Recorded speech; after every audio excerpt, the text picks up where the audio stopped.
Help! They're all dead. David Cullen Bain, the Dunedin man found guilty of murdering his family, appeared to go into a state of shock on hearing the guilty verdict. He started saying black hands, that they were taking them away. Black hands. Do you find the accused guilty or not guilty? Not guilty. I want to assure you, I did not kill my family.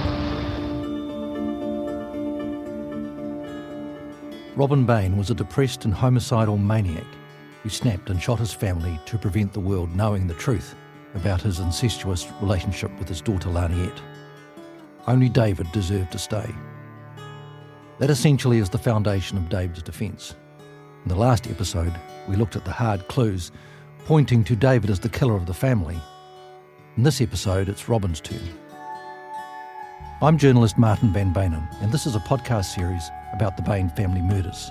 On June the 20th, 1994, 5 members of the Bain family were shot in their home in Dunedin. Only the father, Robin Bane, who appeared to have shot the family, and then himself or his son David, the only survivor, could have been responsible. David was convicted of the murders in 1995, but acquitted after a second trial in 2009. So what about Robin? What evidence was there against him? To start with, he had a few superficial bruises on the back of his hands that the defence claimed were the result of the fight with Stephen. Alex Dempster, the pathologist who performed Robin's autopsy, said the bruises were old enough to have already started drying, and he could see rounding of their margins, indicating they had started to heal. At David's first trial in 1995, he made these comments, now read by an actor. These were not fresh, and in my opinion were inflicted probably 18 hours or more previously. These injuries could not have occurred in the period, say 1 to 3 hours before death. Definitely not. Dempster wasn't quite as dogmatic in David's second trial and said he could not discount the possibility that one of the bruises was recent, perhaps being inflicted any time in the 24 hours before his death. Robin had been working on the spouting at 65 Every Street over the weekend before the shootings, so a few nicks and bruises on his hands were not surprising. David's defence also produced a retired oral surgeon called Donald Adams, who said the pattern of the bruises was consistent with gloved knuckles hitting Stephen's front teeth. However, he was somewhat undermined by his concession that the small bruises could just as easily have been produced by something else. As could be expected, blood was also found on Robin and his clothes, but none of the blood tested was from anyone in the family. It was all his own. A difficulty arose because the blood on Robin's hands wasn't properly photographed, and not all of it was sampled, tested, and then retained if the initial testing was unsuccessful. Some samples tested were not large enough to allow the DNA technology of the time to give a result, but none of the samples were kept by police in case the technology improved, which of course it did.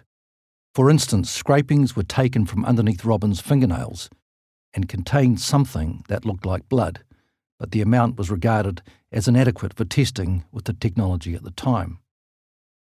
Unfortunately, the scrapings were sent to the dump in a police clean-out of samples in early 1996. Robin suffered from skin complaints, so if the material was blood, it probably came from him scratching himself. But the lack of testing left the question open and didn't do the police any favours. Likewise, the blood on Robin's hands. Its presence could be plausibly explained by him reaching up to his wound with his left hand after he was shot, or by him touching blood on his clothing, or even by blood spurting from his head wound and landing on his hands, but the samples went to the dump. The Crown's resulting inability to counter speculation attracted the defence contention that the blood on Robin's hands belonged to some of the deceased family members, despite the defence's acceptance that Robin must have rinsed or wiped his hands after using the rifle. The problem with that scenario was that there was no blood on the door handle of the lounge where the defence maintained Robin took his own life. If Robin was the killer, he had to open and close the lounge door with his bloodied hands and then type the message on the computer, but no blood was found on the lounge door handle or on the computer. The defence could speculate, but the small amount of blood on Robin's hands fell far short of a solid connection with the shootings. So David's defence was looking for a piece of stronger evidence that tied Robin to the murders. It decided its best hope was the footprints found in Margaret's bedroom and in the hallway near Laniet's doorway. The footprints were found on the same day as the shootings after police had sprayed the floors with luminol, a chemical which reacts with blood and gives off a blue glow that can only be seen in the dark. The glow is not strong and it can be difficult to see the extremities. The reaction lasts for about 45 seconds and then fades. ESR scientist Peter Henschel detected 5 sock prints, none visible to the naked eye, and all made by a right foot. He measured the best impression at 280 millimetres long and reported the print was complete, from heel to toe. Remember the word complete, because a lot rides on it. The fact Henschel only measured the area of the strongest luminescence should also be kept in mind. So who made the prints? Robin was wearing socks and shoes when he was found dead, and his socks were clear of any blood. So if the prints were his, he must have changed his socks after the shootings, that is, before shooting himself. David, however, had blood on his white running socks when police found him on the floor of his bedroom on June the 20th. One of the socks was more heavily blood-stained on the heel and toe area than the other, and testing of some of the blood showed it was Stephen's. The prints could easily accommodate David's eventual version of events. That is, that after discovering his mother dead, he walked around the house in his socks, perhaps in shock, to find the bodies of his siblings. According to this scenario, he must have stood in blood in Stephen's room, thereby getting blood on his socks, and then left the footprints as already described. In other words, conceding the prints were made by him after he came home from his paper round did not damage his account of what happened. But it was extremely important to the defence to show the footprints were made by Robin, because that helped David on a number of fronts. The first was that it put Robin in a part of the house where he, on the Crown case, never went on the mornings of the murders. Secondly, if Robin made the prints, he must have changed his clothes after the shootings, perhaps because he didn't want to meet his maker with his family's blood on him. But if the defence is right, he didn't mind having blood on his hands. In this scenario, Robin would have bundled up the blood-soiled clothes and put them in the laundry basket downstairs for David to wash. It was indeed a very strange thing to do, and if the footprints were made by Robin, this bizarre feature of the case could be explained and help David's defence no end. So what did the defence rely on for the claim that the footprints were made by Robin? The footprints were not an issue at the first trial, it being accepted that they had been made by David, but at David's second trial the defence said it came down to the numbers. The defence team claimed that tests performed by both Crown and defence experts showed that Robin's foot, which was 270 millimetres long, was far more likely to have left the 280 millimetre print than David's foot, which is 300 millimetres in length. The tests certainly showed that a stockinged foot dipped in a tray of blood generally left behind luminol prints larger than the length of the foot. So the defence said that David's foot should have left an impression over 300 millimetres if he was the shooter, not the 280 millimetre print measured. However, the crucial question was how accurately the tests had replicated the way the actual prints were made. For instance, the killer had not stepped in a tray of blood to soak the whole sock as the testers' models did before making the prints. Testers didn't know what pressure the killer had applied when walking or standing, or how he walked, or on what sort of carpet he walked on. In any event, you can see why the defence had a lot riding on the footprints. When it came time to give his final address to the jury in the second trial, David's lawyer, Michael Reid QC, hammered the point in his usual adamant way. Our apologies for the audio quality. The tests done always on these samples prove the point that they have to be suggest otherwise. If those bloody sock prints are Robin's, which they obviously are, what was Robin doing wandering the house, knowing of the deaths, being involved, having blood on his socks? And what it helps us even more to decide is this.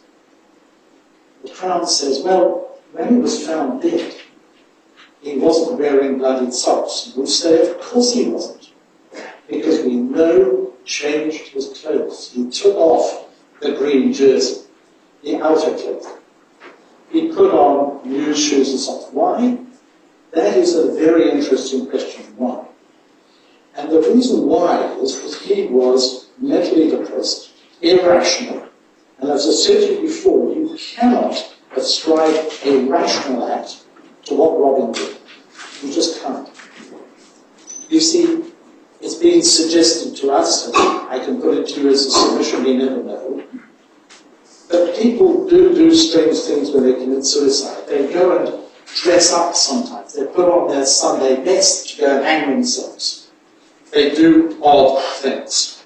Kieran Raftery, in his final address, did his best to counter what he knew was coming from Reid. He said Henschel, when using the word complete to describe the prints, was drawing a distinction between a partial print and one that showed the heel and toe area. There was no valid comparison between the tests done by the forensic scientists in their laboratories, Raftery said, and what was actually happening in the house that night. He said a footprint measuring 280 millimetres still showed plenty of heel and toe. The defence assertion that those can only have been left by Robin, and therefore Robin was the killer, and therefore David Bain is innocent, is a nonsense.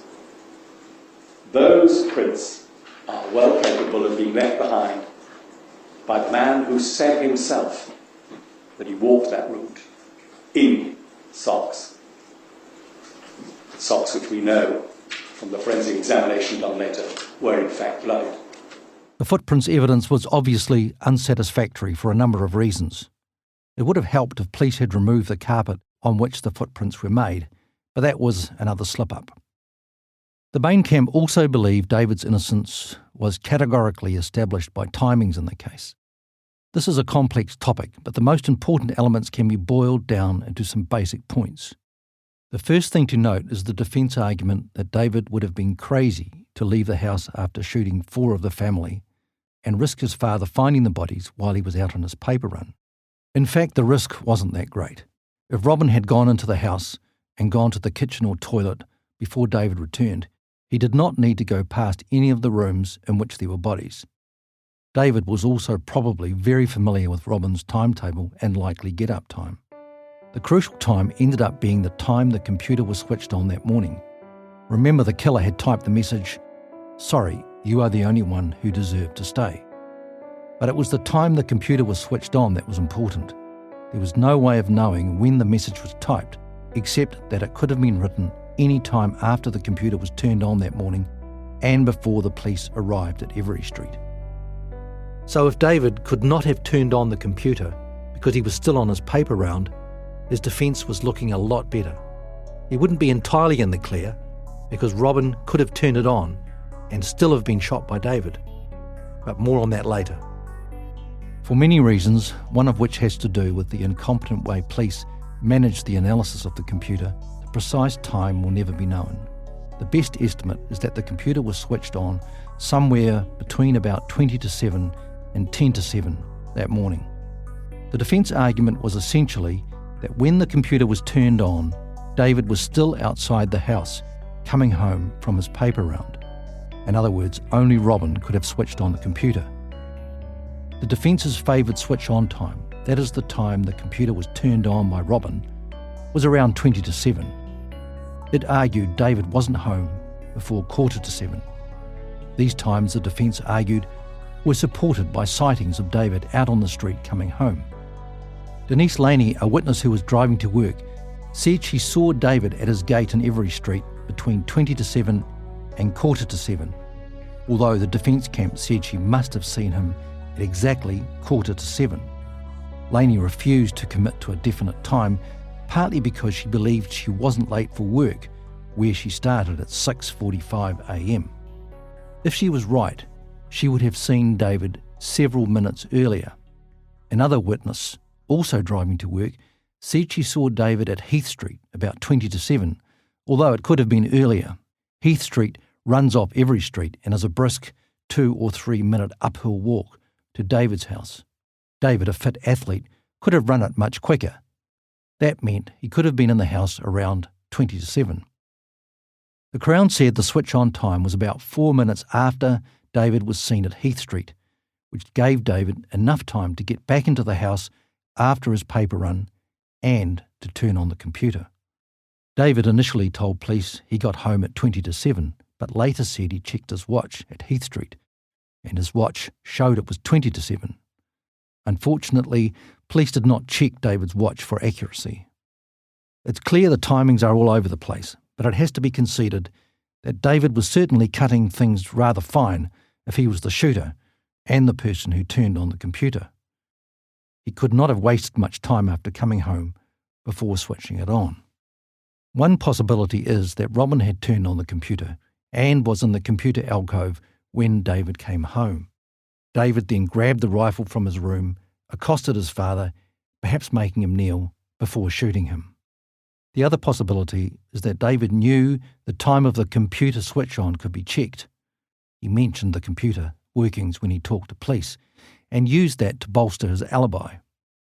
Under this scenario, David would have come back from his paper run earlier than he said, and then gone out again to make it look like he was still coming home when the computer was turned on. It seems far-fetched, but don't forget Mark Buckley's evidence about David's plan to rape a jogger and use his round as an alibi. One bit of evidence supports the scenario that David was concerned he'd be seen at a particular time. One of his paper round customers, an elderly lady, came forward before David's second trial to say David had made a point of ensuring she saw him. The woman, who died before the trial in 2009, said she had asked David not to come onto her deck to deliver the paper because it got her dog barking. David had complied with her request for about a year, but on the morning of the murders had walked onto the deck, causing her dog Boris to bark. In the end, the timing evidence was left uncertain and fertile ground for the defence to sow seeds of doubt. The other main string to the defence bow revolved around the police investigation. After many exhaustive probes over the years, it's hard to find anyone whose work on the investigation or the case has not been criticised, but police have borne the brunt of the attack. For instance, this is Justice Binney, voiced by an actor in his report in 2012. The evidence established the miscarriage of justice was the direct result of a police investigation characterised by carelessness and lack of due diligence. This is not a case of one or two isolated errors. There was an institutional failure on the part of the Dunedin CIB. The main thrust of this argument was that police botched the investigation, and due to those mistakes, potential evidence pointing to Robin being the killer was missed. The argument usually neglects to mention that the failures might also have missed evidence fatal to David's case. Let's look at some of the less than perfect police work which the defence was able to turn to its advantage. The police should, in a perfect world, have swabbed Robin's hands within the first 3 or 4 hours after he was found, so tests for firearm discharge residue could be done. Police should, at the very least, have bagged his hands or wrapped them in plastic. Firearm discharge residue is microscopic material emitted by a firearm as bullets are fired. Not all rifles emit the material, but tests showed David's rifle did. The effectiveness of the residue tests declines the longer the body is left. In ideal conditions, minute particles from the residue can still be found on a live person up to 2 or 3 hours after they have used a firearm, as long as the shooter has not washed since. On a dead body, the discharge can remain much longer because the residue is lost mainly through movement.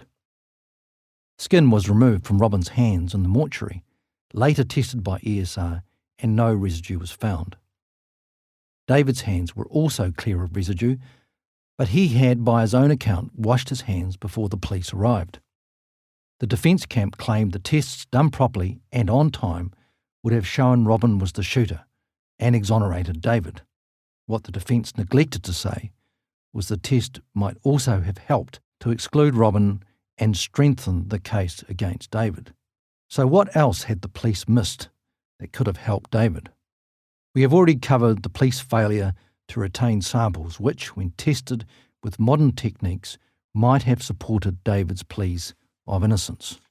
In this regard, the police handicapped their own case, because if the samples had been tested, the results could also have bolstered the case against David. Some exhibits, which were retested, tended to vindicate the police.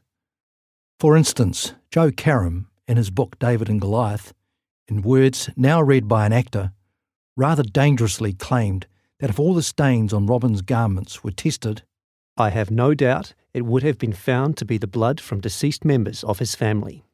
The garments were tested again in 1997, and no blood from any other member of the family was detected.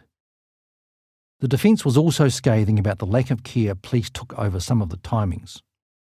Police had an accurate time base with a clock at the Dunedin police station, but officers working on the investigation did not synchronise their watches with the clock. As already mentioned, it soon became very important to know when the computer was switched on. Kevin Anderson, the detective who helped with the computer analysis, needed to record accurate times, but incredibly, his watch had no seconds hand, no individual minute marks on its face, and was not checked for accuracy at the time he helped the computer expert.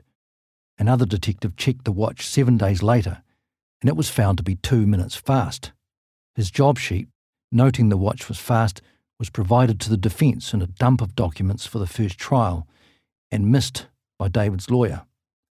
The mistake would have put the computer turn-on time used by the prosecution in the first trial back by 2 minutes and helped David's alibi defence. In the second trial, the timing deficiencies became useful ammunition for the defence. In that trial, Michael Reid QC attacked Jim Doyle, who, as Detective Senior Sergeant in 1994, was an effective charge of the inquiry. Effectively, you've told us you were in charge, and you say the significance of approximately 2 minutes of a computer switch on time compared to coming through the gate at 6:45 wasn't significant to the jury? As far as I was concerned, Mr. Reid, there are other factors. The computer switch on time was just one of them, and it was not the major factor that I was concerned about. All right, I'll bring you back to it. Someone put a message on the computer, right? Yes. You're the only one who deserved to stay, I think was the word. Correct. It was important to establish what time the computer was switched on, because that gave the earliest time that message could have been put there. Correct. It could have been put there later, but it couldn't have been put there earlier. Correct. So, if that computer was switched on at 6:42, which is the evidence that the jury should have been told of, and if the jury had been properly told of Lady's new statement confirming 6:45 and confirming identification,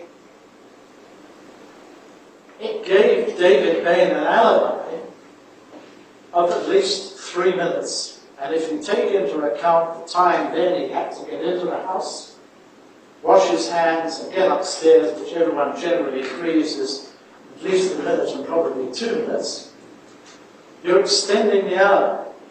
Now, why wasn't the jury told of that?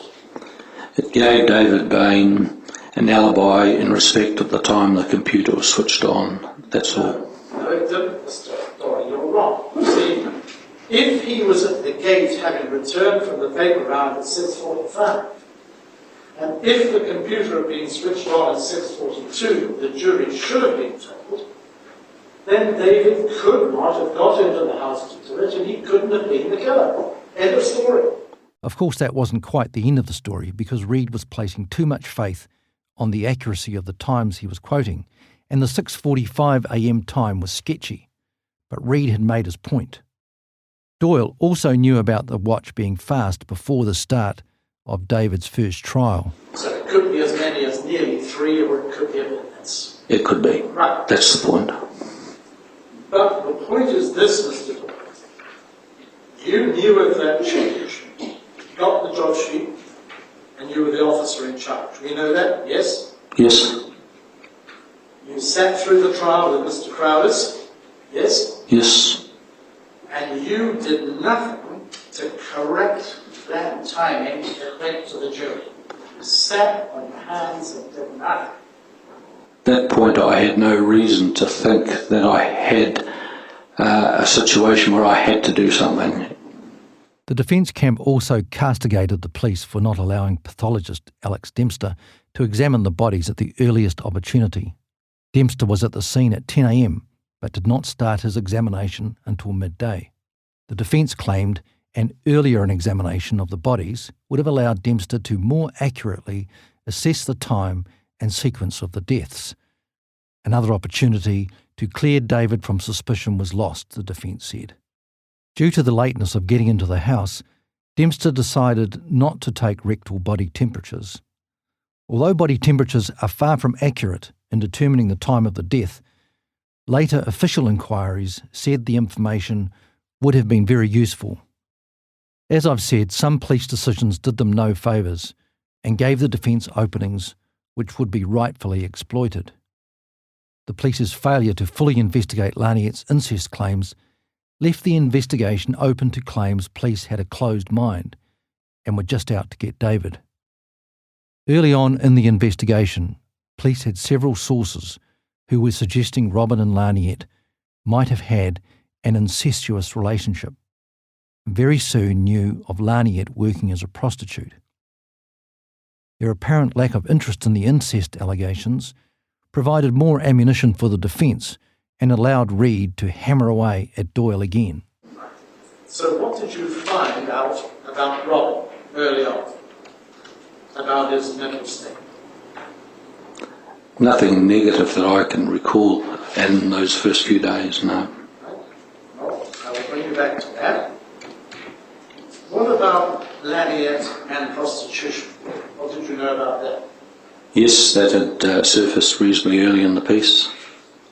Well, on the face of it, Mr. Doyle, this was a family killed in Beynen, a family that, although the house was in a bit of a mess, there was nothing obviously wrong with the family dynamics that you knew of initially, was there? Not initially. But you suddenly found out that a pretty young girl in that family was a prostitute. Didn't that raise a red flag or surprise you? In what sense? Well, it's not often, is it, that a family like that has one of the daughters who's a prostitute back in those days in Dunedin. It's not every day of the week you find that out, is it? Oh, I guess not. No. So, putting it at its lowest, it was unusual, wasn't it?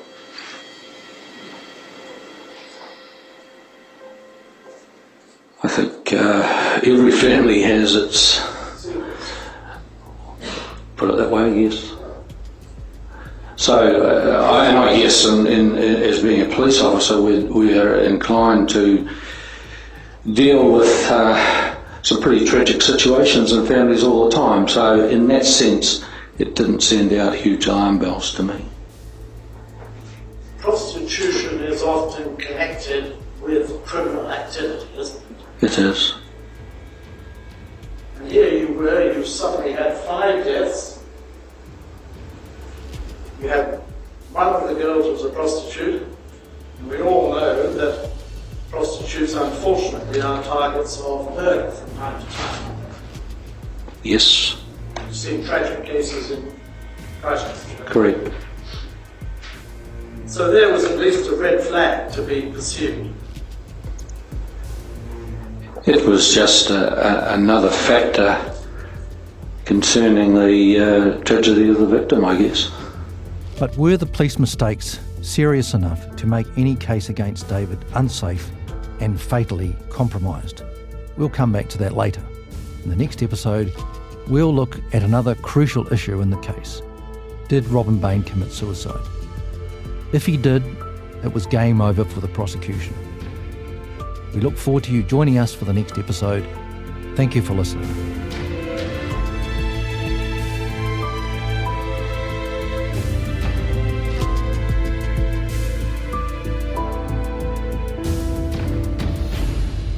This podcast is a joint Stuff and Tandem Studios production, written and presented by Martin van Beynen, audio engineered and co-produced by Brett Robertson, and produced by Dave Dunlay and Kamala Hayman.